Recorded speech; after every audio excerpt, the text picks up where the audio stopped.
What's the story? We'll tell everyone together. Israeli exceptionalism is the story. So we're not allowed to film the building? We're not allowed to be anywhere near the place. So Jay, we just spoke to everyone about just very calmly walking around the police and up to the Israeli embassy. They won't let us. They'll stop the road. It will get ugly. Where is the Israeli embassy? Yeah. Why can't we go around there? Because they've said we're not allowed to. Don't you think we should just walk around them on the road? There's so many of us there. They're not going to be able to stop us. Well, I mean, Let's just very calmly try. Yeah. And then if they get nasty, we'll move back. Yeah. Yeah, but we should at least try. Just go, no, sorry, we're just exercising our right. I even suggested we cross the road to Rana Place and go down in front of the... All right, let's do that. Let's walk onto the road across to the other side and then come down and back But up. they said no. No, well, let's try and go around them and see what happens. I think we have to try. We can't be blocked at the first real embassy that we come to. No, I argued with them to provide a Okay, so should we try that, or just walking together onto the road and around But them? just don't go on Israeli property at all. No. So don't go on the footpath. Down the road. Yeah. Do they own the footpath as well? Yeah. So they own it. Hang on a sec. Step back. So if they try and stop us and they get aggressive, then I think for today we just back up and maybe come either back to this corner or...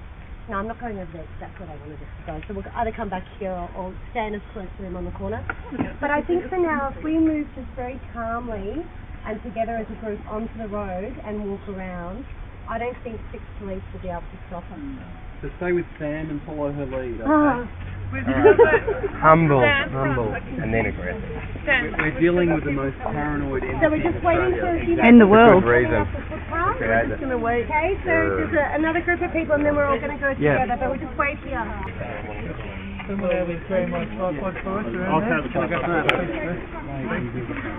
the arms got shit started. I do travel. It all over your hair, yeah. It's a stigmatic sign of affection. How overly excited you're going to go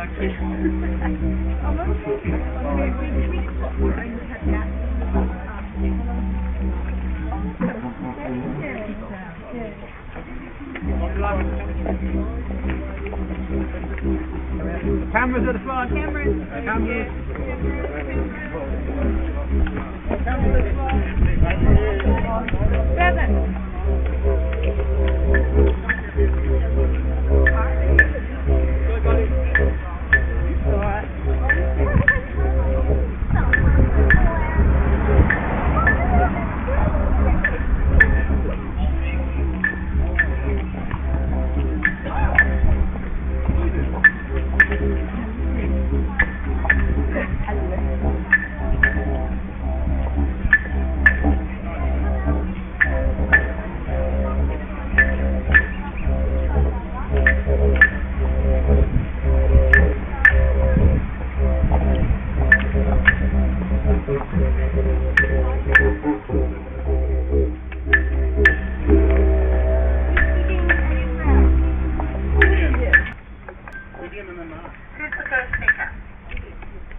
Hi everybody. Israel is the laboratory of the world in weaponry. If any of you have seen the documentary The Lab, it will show you how, because of Israel's current experience with unarmed Palestinians, and they perfect their weapons and therefore sell their weapons all over the world. I myself have experience of this weaponry. Daily and weekly they shoot Palestinians and kill them and continually abuse their civil rights and natural rights. They destroy their homes.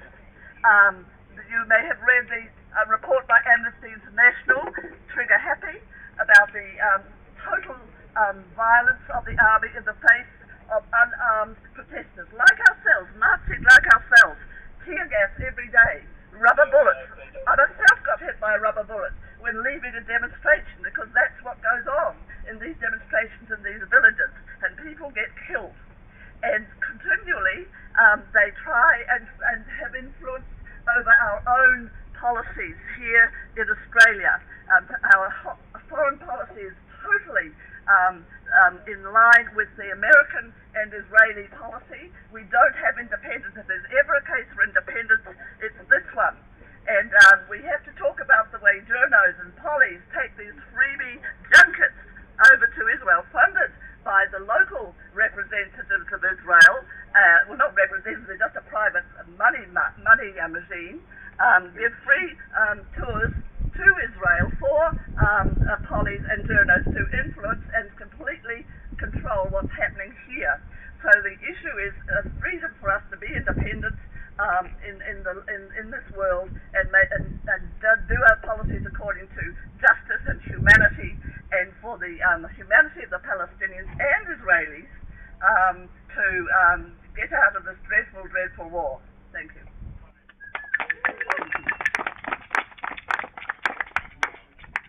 My name is Mark Lehman, and I'll tell you a little bit about what I learnt from living in Israel and being in the IDF, being part of that machine. The Israeli military actually existed before the state, and the Israeli military has subsumed the state. Israel is not a country, it's a bunker. It's a bunker in the Middle East. It doesn't trade with its fellow countries. It's a country of 7 million people, 6 million who are Jewish. The other 1 million are terrified most of the time, and it has the biggest number of F-16s outside of America. Why does a country of 7 million people need between 150 and 250 nuclear weapons? What they've done is that they've soiled the name of the Holocaust. They've soiled the memory of the Shoah by creating an industry of guilt, so that countries like Germany provide submarines which are used for nuclear cruise missiles. If Menachem Begin's words of "never again" mean anything, well, what they do mean is that Israel is now the abuser. They are the Goliath.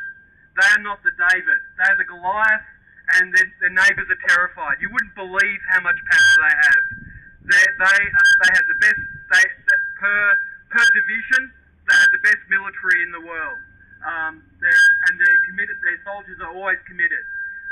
But the country is a disaster. People live in fear, and there are 1 million Israelis who would leave tomorrow if they could.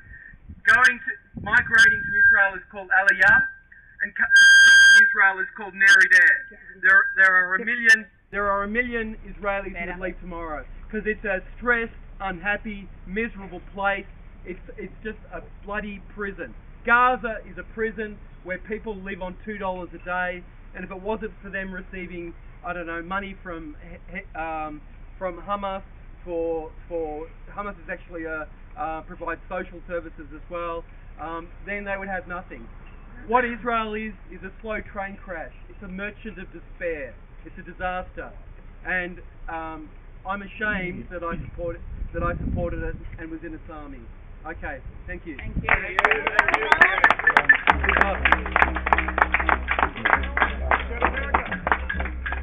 Donna, do you want to? The US. Yeah. Free Palestine! Free Palestine! Free Palestine! Free Palestine! Free Palestine! Free Palestine! Free Palestine!